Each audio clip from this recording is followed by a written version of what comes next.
Kalau ada ular bu, tidak pakai 3 kali, 15 kali gerakan pun boleh. Kita mukul sekali berhenti, ular matuk kita.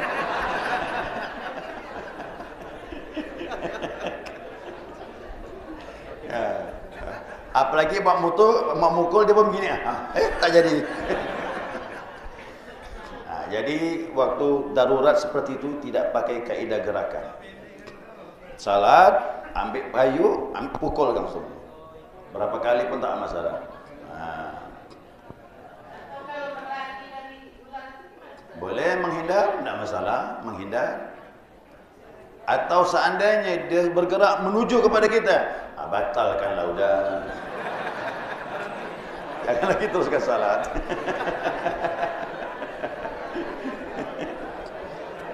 Jadi salat itu yang satu.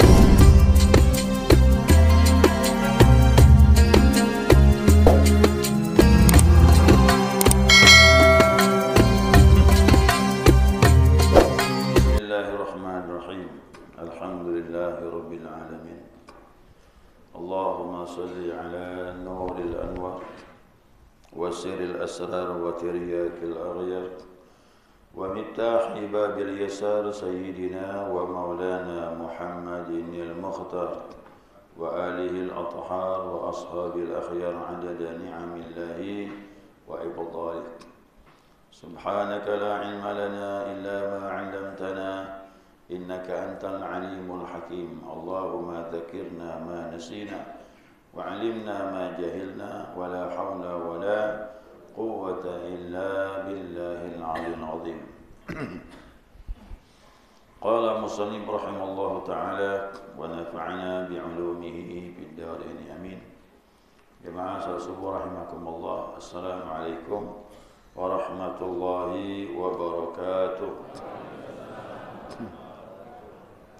Alhamdulillah, senantiasa kita mengaturkan pujian dan syukur kita kepada Allah atas limpahan rahmah hidayahnya. Subuh ini kita dapat melanjutkan kajian kita, mudzakarah kita, panduan kitab Bulughul Maram. Memasuki hadis berikutnya, an Ibnu Abbas radhiyallahu anhuma. Dari Abdullah bin Abbas, Allah redha kepada keduanya, qala, ia berkata, Sallaita ma'a Rasulillahi sallallahu alaihi wasallam. Ya, zata lailatin. Aku salat bersama Rasulullah pada suatu malam. Faqumtu an yasarihi, aku berdiri di sebelah kirinya. Di sebelah kirinya Rasulullah sallallahu alaihi wasallam.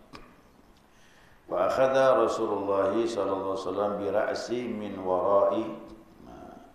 Maka Rasulullah mengambil kepalaku atau menarik kepalaku min wara'i, dari arah belakang, kepalanya. Ya. Kemudian faja'alani an yaminihi, maka ia jadikan aku berada pada posisi sebelah kanan. Artinya dipindahkanlah. Ya, Abdullah bin Abbas itu yang tadinya posisi sebelah kiri, ya dipindahkan Nabi ke arah sebelah kanan. Ini hadis muttafaqun alaih. Hadis daripada Imam Bukhari dan Muslim, yang setelah disepakati kesahihannya. Nah, kalimat zata lailatin, pada satu malam, yakni dia berada di rumah bibinya, yaitu Maimunah. Jadi Abdullah bin Abbas itu menginap tidur di rumah bibinya, Maimunah. Maimunah ini termasuk salah satu istrinya Rasulullah sallallahu alaihi wasallam. Menurut satu riwayat, Maimunah ini istri yang terakhir yang dinikahi oleh Rasulullah. Ya. Masih sampai dulu ini. Ini dekat sekali hubungannya Abdullah bin Abbas ini dengan Nabi. Ya. Abdullah bin Abbas itu kan anaknya Abbas bin Abdul Muttalib. Nah, ya, sedangkan Rasulullah kan anaknya Abdullah, ya, bin Abdul Muttalib. Nah, jadi sepupu nih. Jadi Abdullah bin Abbas ini adik sepupu cuma kecil. Diikut Nabi itu belum akil balik. Dia belum akil balik, kecil sekali. Bahkan Abdullah bin Abbas ini berkata, wafatnya Nabi itu aku baru masa-masa selesai khitan. Nah, selesai masa khitan. Tapi dia cerdas, orangnya cerdas. Ya, jadi kecerdasan itu Allah beri memang, bukan lihat dari umur. Ya, kecerdasan diberi oleh Allah Subhanahu wa taala. Nah, sedangkan Maimunah ini istri Rasulullah, dan posisi Maimunah dengan Abdullah bin Abbas ini, dia Maimunah ini sebagai bibi, saudara dari ibunya. Nah, berarti istri Abbas itu, nah, saudara daripada Maimunah istri Nabi Muhammad SAW. Nah, jadi dekat betul nih, ya, dekat sekali.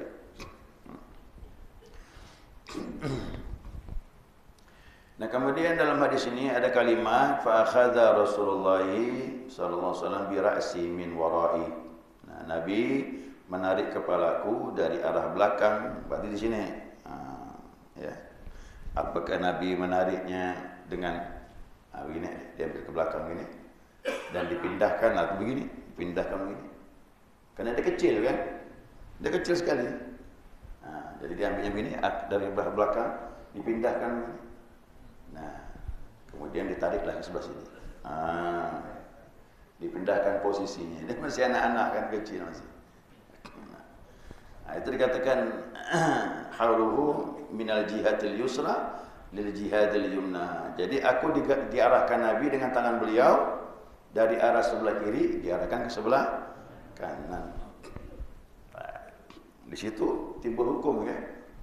Ya, posisi makmum dengan imam. Nah, di sini ada diambil pelajaran dari salatnya Abdullah bin Abbas dengan Rasulullah sallallahu alaihi wasallam.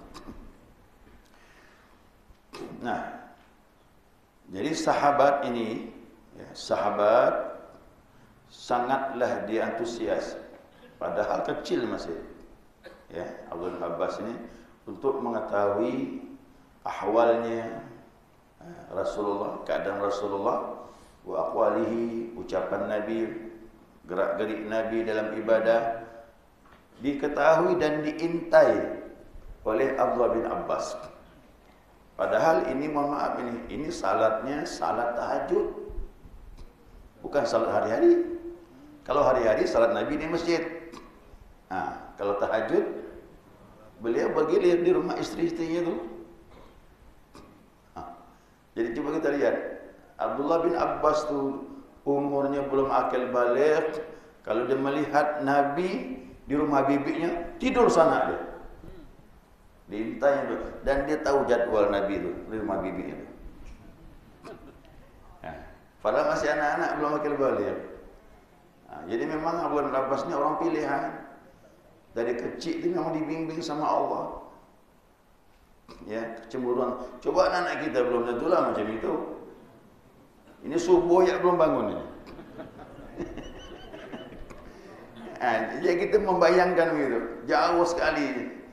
Sahabat itu memang dipilih oleh Allah untuk menemani Rasulullah SAW. Nah, anak kita masih tidur ini udah bangun. Tahajud Nabi itu diikutnya. Yang salat tahajud. Ya. Jadi Abdullah bin Abbas ini dia bila katakan yabitu indal khalatihi Maimunah. Jadi tidur di rumah bibinya Maimunah pada suatu malam, pas giliran memang Nabi tidur di rumah Maimunah. Jadi Nabi itu mohon maaf memang dia adil, tidur ya adil, pindah-pindah. Dia tidak mau tidur hanya istri yang disenangi aja. Nah, pindah-pindah. Ya. Nah, jadi Abdullah bin Abbas ini datang ke sana ingin mengetahui salat Nabi kalau malam tu seperti apa. Nah, datang dia. Dia untuk mengetahui kedudukan, dan ini juga pelajaran bagi kita bahawa di rumah jangan kosong daripada ibadah. Kan ada hadis yang lain. Kata Nabi, jangan jadikan rumah kalian seperti kuburan. Kuburan tu orang sekarang anggapnya kosong kan, tak ada apa-apa. Nanam mayat je. Apa kegiatan orang di kuburan? Tak mau kecuali nanam mayat. Nah, jadi rumah juga begitu. Ya, kalau tak ada ibadah kepada Allah, dia seperti kubur. Minimal salat-salat sunnah kita lakukan di rumah, biar rumah juga mendapat keberkahan dari Allah Subhanahu wa taala. Nah, jadi perbuatan Nabi ini sangat nyata sekali pelajaran dan manfaat bagi umat beliau. Nah, kalau tidak ada sahabat yang berbuat mengikuti Nabi, maka berita ibadah Nabi salat malamnya tidak diketahui. Alhamdulillah, semua sahabat cemburu untuk mengetahui dan disampaikannya kepada sesama sahabat dan disampaikannya kepada tabi'in. Tabi'in itu siapa? Yang tak ketemu dengan Nabi, ketemu dengan sahabat. Inilah namanya ilmu bersalin ni. Makanya sebaik-baik belajar tu ada guru. Ya, meninggal Nabi, sahabat jadi guru. Meninggal sahabat, tabi'in jadi guru. Tabi'in meninggal, tabi'ut tabi'in belajar terus bersalin sampailah sekarang. Nah, makanya belajar itu memang harus ada figur orang yang kita ikuti supaya tidak salah. Kitab boleh, kita juga pakai kitab, tapi kan perlu penjelasan. Ya, kita tak boleh mengambil kesimpulan sendiri. Nah, ini namanya ilmu bersalin namanya. Ya. Nah, jadi pelajaran bagaimana seseorang itu memanfaatkan rumahnya itu diisi dengan ibadah kepada Allah Subhanahu wa taala. Jangan sampai kosong. Nah, kita lihat di sini timbullah hukum dalam hadis ini. Hadisnya singkat tapi muncul hukum. Apa hukumnya? Nah, dikatakan diperbolehkan ya anak-anak yang sudah mumayyiz ya dia menginap di rumah mahramnya, boleh. Nah, Abdullah bin Abbas dengan Maimunah itu kan mahram. Satu keponakan, satu bibi. Adapun Nabi tak masalah, karena jenis kelaminnya sama-sama laki-laki. Yang jadi masalah itu adalah kalau yang menginap itu, maaf, perempuan. Nah, itu punya aturan. Ini kadang-kadang kita sulit nih, Bapak Ibu sekalian. Terjadi hal-hal yang kurang enak itu karena kita tidak menjaga mahram. Ya, tidak menjaga mahram. Nah, kalaulah keponakan Maimunah ini perempuan, Nabi di situ jelas dia bukan mahram. Apalagi mohon maaf ipar. Biasa ipar ikut dengan dia. Laki-laki mengawini perempuan, adik perempuannya ikut, tinggal di situ pun jadi masalah. Dan Nabi mengatakan ipar itu bahaya, kata Nabi. Nah, ya. Karena dia bukan mahram. Ada batasan yang memang harus ditutup auratnya. Nah, itu yang sulit. Sulit sekali. Ini diatur seperti ini, jelas bahwasanya jadi ilmu. Sang ulama mengkaji ini sampai mendetail seperti itu. Yang kedua, istihbabul qiyamul lail. Dari hadis ini timbul hukum yang kedua, sunnah bangun malam. Siapa yang bangun malam itu salat yang terberat. Kalau salat yang terberat ini bisa kita lakukan, yang lain enteng sudah. Kalau biasa salat malam, tahajud ni gampang. Maaf, subuh ni mudah sudah. Salat fardu yang paling berat itu subuh. Tapi kalau orang sudah bangun malam, subuh tidak ada masalah. Nah, ini salat yang paling berat. Jadi siapa yang bertanya, mana salat sunnah yang paling berat setelah salat fardu? Ya, tahajud. Kalau witir masih dua pilihan, boleh awal malam, boleh akhir malam. Yang tak bangun tahajud, witir boleh awal malam setelah ba'da isya. Tapi kalau subuh, maaf, tahajud tidak bisa kita laksanakan setelah ba'da. Dia bangun tengah malam. Apalagi sepertiga akhir. Dan Nabi menyatakan, ya ayuhan nas, kata Nabi, afshus salam, sebarkanlah salam. Wa tut'imu ta'am, biasakan beri makan orang yang susah. Wasilul arham, jalin hubungan silaturahim, kata Nabi. Wassalatu bil laili wan nas niyam, Salatlah pada waktu malam tatkala orang sedang tidur, kata Nabi. Tadkhulul jannata bisalam. Kau akan masuk surga dengan selamat, kata Rasulullah. Jadi salat malam ni Masya Allah luar biasa. Hilang Pak Bu, penyakit riak hilang. Itu obatnya penyakit riak bagaimana? Bangun malam. Jadi kita ibadah dilihat orang ke tak lihat orang sama, tak ada masalah. Tapi siapa yang tak biasa bangun malam masih kena penyakit riak. Ya. Jadi kita melatih diri ibadah tidak dilihat orang, yang melihat hanya itu ibadah tahajud itu luar biasa. Ya.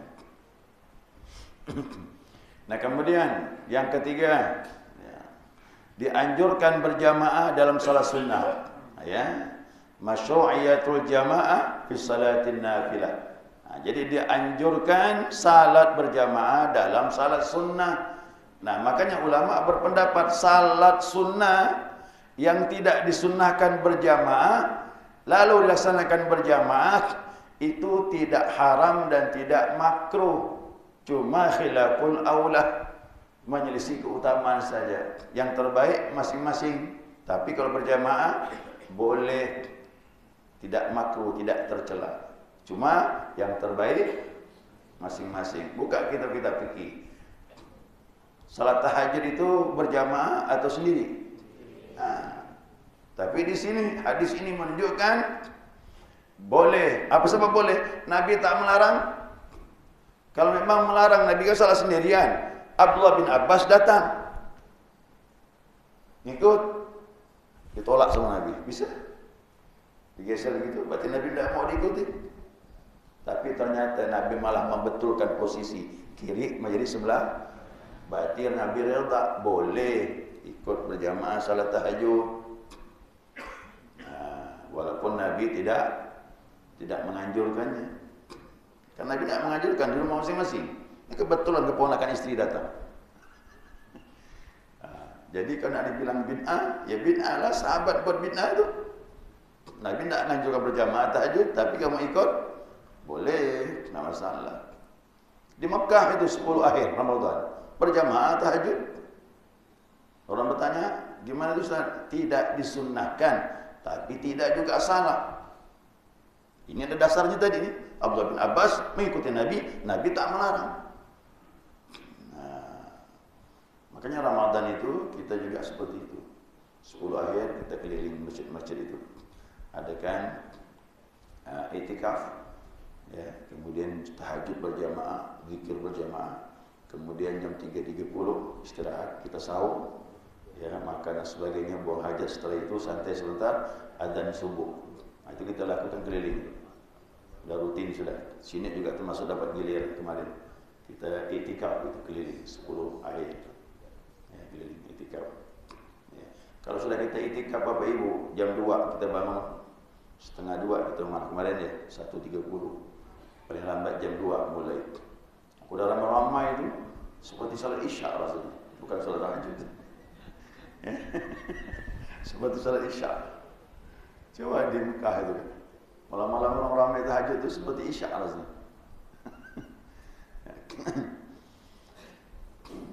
Nah, duha, bagaimana duha? Sunnah sendirian. Tahajud, ini dasarnya, boleh. Ya. Tarawih, asalnya sendirian Nabi. Tapi diikuti sahabat, Nabi tak melarang. Cuma Nabi tak keluar. Yang keempat kalinya Nabi tak keluar. Kata Nabi, tidak ada yang melarang aku untuk keluar tadi malam. Malam keempatnya. Inni khasyitu an tufradu alaikum. Aku takut turun wahyu diwajibkan, kata Nabi. Berat. Sahabat makan ramai, hampir penuh masjid. Hari pertama sedikit, kedua lumayan, ketiga mulai ramai, yang keempat penuh. Yang ketiga penuh. Subuh malam yang keempat Nabi tak keluar. Aku takut turun wahyu diwajibkan. Tapi sahabat tetap melakukan. Di situ Nabi tak muncul, jangan sampai nanti dianggap wajib. Sayangnya Rasulullah dengan umatnya. 5 waktu ya ada berat. Kok sampai wajib bagi tarawih itu, aduh. Ya, berat sekali. Jadi tasbih juga begitu.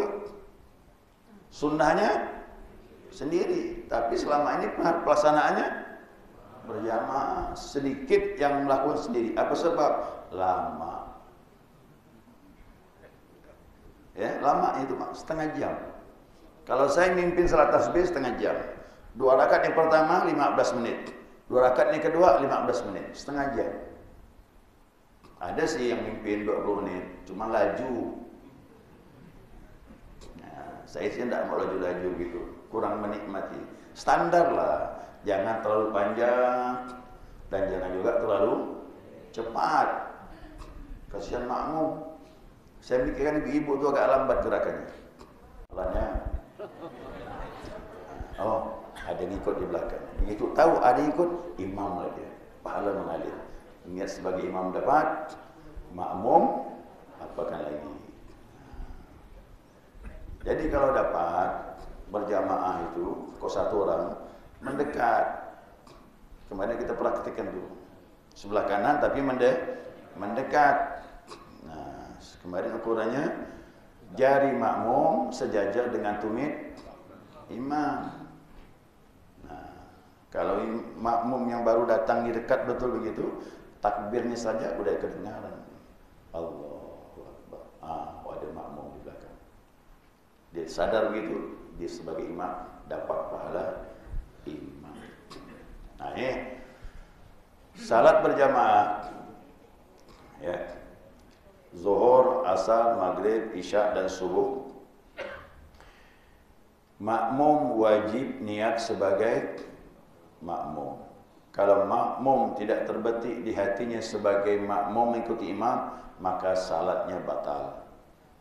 Adapun imam di depan ini, niat sebagai imam itu sunnah saja.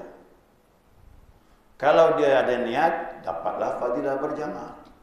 Tapi kalau tidak niat sebagai imam, salatnya semuanya sah, cuma imam tidak dapat fadilah berjamaah.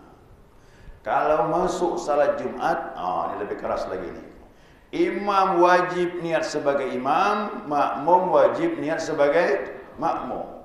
Kalau imam tidak niat sebagai imam, batal salat Jumat. Batal salat Jumat, batallah khutbah itu.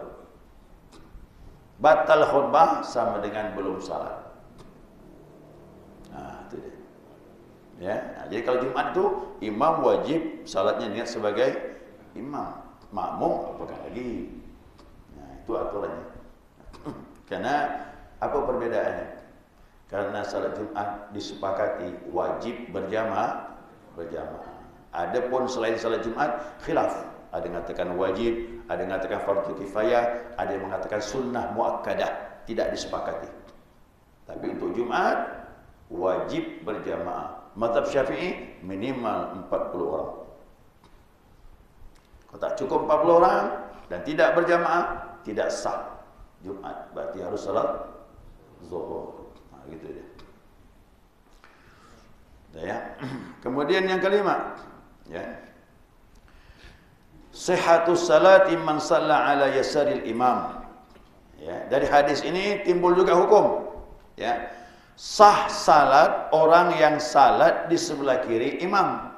Yang tadi sah, ingat, tapi tidak sunnah. Ya, tidak sunnah. Artinya Nabi membiarkan, cuma Nabi mengarahkan pindah ke sebelah kanan. Tapi kalau tetap terjadi di sebelah kiri, salatnya sah, cuma makruh menyalahi sunnah Rasulullah sallallahu alaihi wasallam. Seandainya kita berada di masjid, ada orang salat, persis sebelah kanannya dinding. Halo, macam mana tuh? Mengambil sebelah kanan dinding, mau tidak mau sebelah kiri ya. Atau di belakang pun makruh.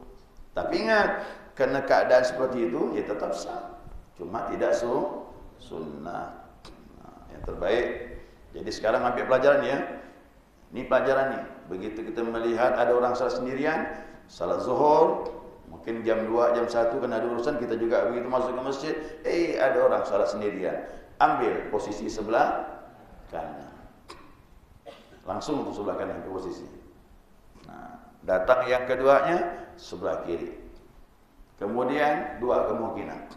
Imam maju ke depan atau dua orang mundur ke belakang lalu buat merapat. Nah, kemarin kita praktikkan. Ya, nanti kita praktikkan lagi apa. Kemudian yang keenam. Nah, ya. Al-amalu yasiru fi salati la yufsiduha. Amal, gerakan-gerakan yang sedikit dalam salat, ya, itu tidak merusak salat. Kan Nabi lagi salat nih. Nah, Abdullah bin Abbas sebelah kiri. Nah, salat, Nabi sedang salat. Udah salat Nabi. Bukan belum takbir. Nabi sedang salat, datang Abdullah bin Abbas, ngambil posisi sebelah kiri. Lalu Nabi ini tangan bergeraknya. Dipegang kepala di belakang nih, diarahkan ke sini. Ditarik seperti itu. Gerakan ini nih, ini gerakan sedikit, tidak membatalkan. Nah, makanya mazhab Syafi'i memberi aturan, gerakan itu tidak boleh lebih dari 3 kali berturut-turut. Kalau 3 kali berturut-turut batal. Nah, kita salat nih, makmum ni datang sebelah kanan ambil. Kita berjamaah di belakang ni, tapi agak jauh dia. Renggang nih, boleh ambil tangannya, tarik. Ikut ini. Melawan pula dia. Biasa kan gitu orang tu. Heran saya, kita tarik memarah dia. Astagfirullahaladzim. Padahal kita merapatkan saf. Ya kan? Dan dalam salat boleh begitu, boleh. Ini termasuk gerakan kecil. Dimaafkan. Ambil tangannya, tarik. Kalau saya langsung nih, ambil tangan, tarik, baru 2 hitungannya. Kalau saya ambil tangannya, berhenti, tarik ke kanan, berhenti, hitung 1. Karena ada berhentinya. Setiap ada berhenti, dihitung 1. Walaupun gerakannya 5 kali, tapi berhenti. Bergerak, berhenti. Bergerak, berhenti. Hitung 1 terus. Ada berhenti dia. Kalau imam batal, makmum belakang imam kan menggantikan imam. Nah, maka majunya berhenti 1, berhenti 1, maju lagi, berhenti 1. Oh, ini kurang tepat nih di sini mihrabnya. Ini 1, berhenti. 1, 2, berhenti. Ini 2 terus Pak. 2 ada batal. Begitu terus sampai pasar Dahlia tak batal.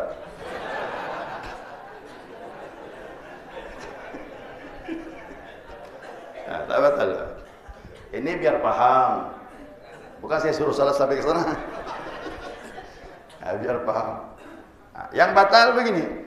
Nih, langsung dia 1, 2, melangkah lagi. 3 batal nih. Dia harus berhenti di sini dia. Itu aturan Imam Syafi'i. Jangan lebih dari, maaf, jangan sampai 3 kali. Lebih dari 2 batal. Begitu deh. Jadi gampang gantikan imam, udah paham ini. Ini kadang-kadang makmum tak paham, imam batal, maju dia. Tuh 2, langsung 3. Batal dia. Ya, minimal 2 berhenti, 2 berhenti, 2 berhenti. Yang bagus 1 berhenti, 1 berhenti. Itu lebih sempurna.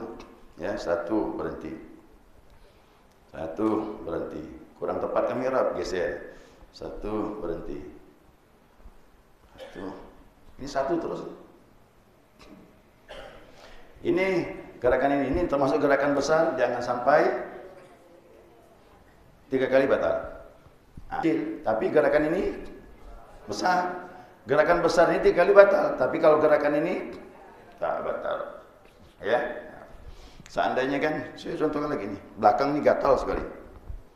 Di sini ini gatal nih. Batal betul. Ambil gini, Pak. Nih, jari ni mainkan. Sampai hilang gatal tu. Udah puas rasanya tu, balikkan lagi. Leher pula, leher. Gatal. Dah hilang gatal ni, balikkan lagi. Ya. Jadi ini, ini tak batal ni. Tapi kalau gini,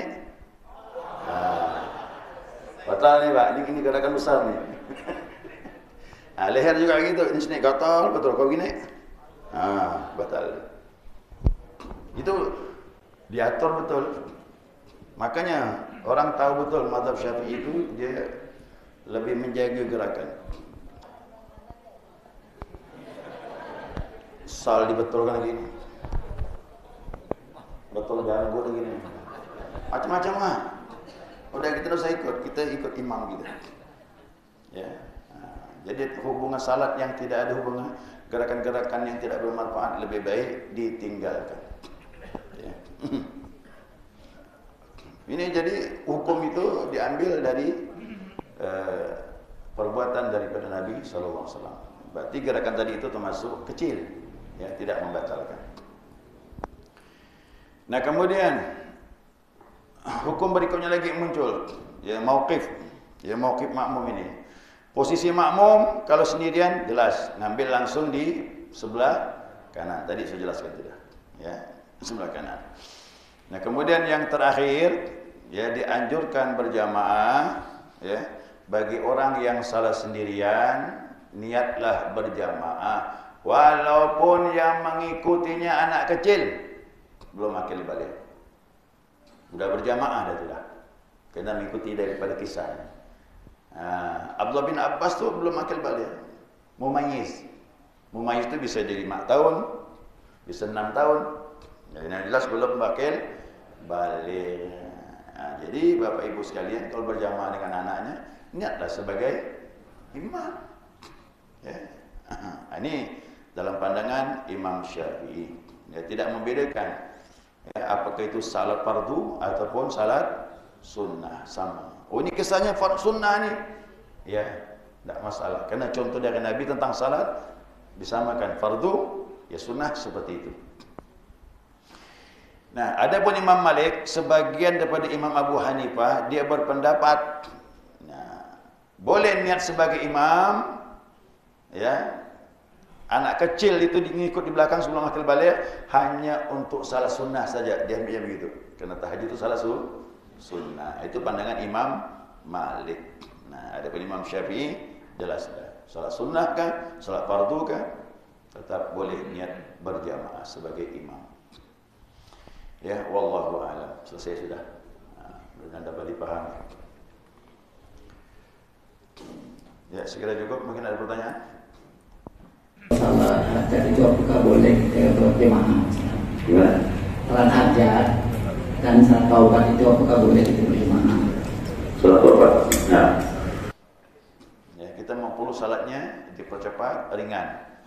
Tapi kalau dia melaksanakan berjamaah, ya tadi hukumnya khilaful aula, menyelisih keutamaan.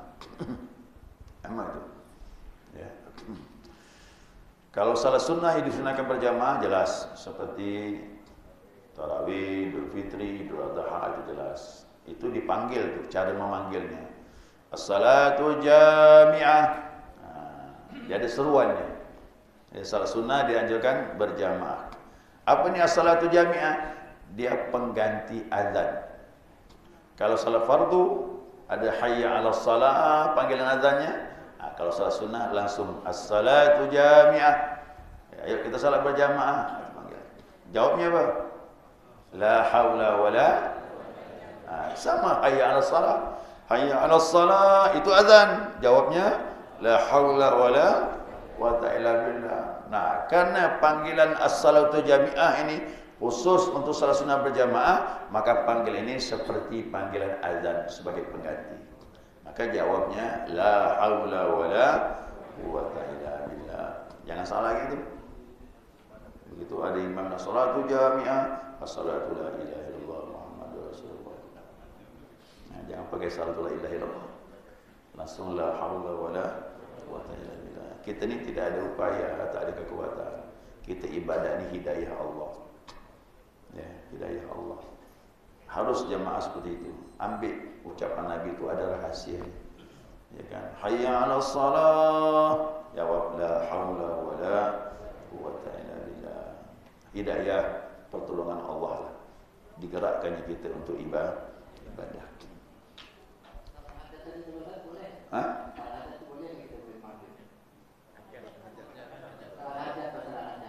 Dia tak ada anjurkan berjamaah kerana masing-masing punya hajat. Kan lain-lain hajatnya. Masa mau disatukan? Nah, jadi makruh ada salat hajat kalau berjamaah. Kerana kita masing-masing ada hajat. Ada keperluan. Kalau misal satu tujuan hajatnya kan? Boleh, kau satu tujuan. Macam salat idafil balak, kita berjamaah. Kenapa? Untuk nolak balak. Karena yang kemarin saya bahas, Rasulullah kata Aisyah, kalau menghadapi segala masalah, beliau salat 2 rakaat. Apa pun masalah, salat 2 rakaat. Ya. Bahkan kata ulama, salat itu solusi, membantu menyelesaikan masalah. Kita idafil balak itu dari guru disuruhkan salat sunnah 2 rakaat. Kerana masalahnya memang banyak musibah pada waktu itu, dan sekarang pun musibah masih jalan. Masih kita pakai salat sunnah didafil balak. Kerana Aisyah berkata, Nabi kalau ada masalah salat 2 rakaat. Kita juga begitu. Masalah-masalah besar khususkan dengan salat 2 rakaat, mohon sama Allah pertolongan. Itu di luar maaf, di luar daripada salat fardu dan sebagainya, itu wajib. Ya, salat-salat sunnah. Ya, silakan belakang. Ibu-ibu tu mau siapkan mic 1 di belakang. Nah, ini kalau begini kan berantai-rantainya lama sampai. Kalau ada ular bu, tidak pakai 3 kali, 15 kali gerakan pun boleh. Kita mukul sekali berhenti, ular matok kita.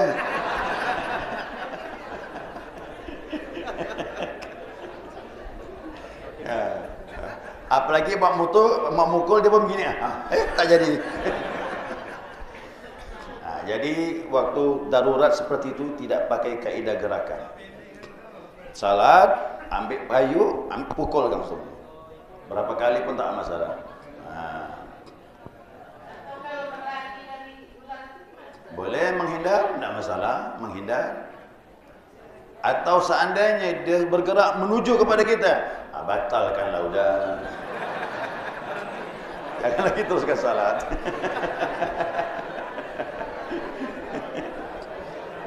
Jadi salat itu jangan kaku. Ini keadaan ikhtiar. Ikhtiar itu kita boleh memilih aman dan sebagainya. Itu yang diatur. Jangan sampai 3 kali berturut batal. Tapi situasi darurat lain masalah. Lain masalah. Ada pertanyaan, ibu-ibu kan anak masih kecil, Ustaz. Laki-laki, kan sebagai ibu itu imam.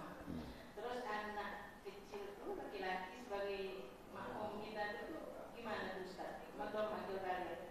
Ya, itu saya anggap itu sebagai latihan saja. Dan tidak ada aturannya. Ya, perempuan jadi imam untuk laki-laki. Tapi kan ada anak-anak, itu sekiranya untuk latihan. Kerana dia belum akil balik, masih kecil sekali. Itu anggaplah latihan, tidak masalah. Tapi untuk sahnya, tak sah dia. Makanya harus suami yang jadi imam. Jadi anak-anak ini bu begini. Kalau dia mengerti salat, cara berwuduk dia tahu, ya dia salat. Kemudian berjamaahnya dia ikut bapaknya. Ya berjamaah, istri juga di belakang. Istri harus di belakang anak laki-laki. Aturannya begitu. Jadi si anak ini salatnya sah kalau ikut aturannya. Dia ngerti wudu, ya, ngerti sembahyang, salat, dan kemudian dia ikut bapaknya selaku imam laki-laki, maka ada pahalanya. Tapi ingat, pahala untuk orang tua. Karena dia belum dibebani agama. Jadi anak-anak kita didik dengan agama, dia bisa melakukannya. Oh, pahala mengalir untuk orang tua. Ada perempuan pergi haji bawa anak kecil, digendong, dibawa. Padahal dia bukan ngerti, bawa tawaf bawa sa'i. Bagaimana anak ini? Saya bawa haji ya Rasulullah. Ya, untuk engkau pahalanya kata Rasulullah. Untuk engkau pahalanya. Nah, jadi tidak ada ruginya Bapak Ibu mendidik anak. Pahala mengalir untuk orang tua. Nah, sampai dia nanti akil balik, barulah dia menanggung akibat yang dia lakukan. Ketaatan, pahala dia dapat. Ya, kesalahan, dosa dia dapat. Ya Allah alam. Subhanakallahumma wa bihamdika asyhadu an la ilaha illa anta astaghfiruka wa atubu ilaik. Allahumma shalli ala Muhammad.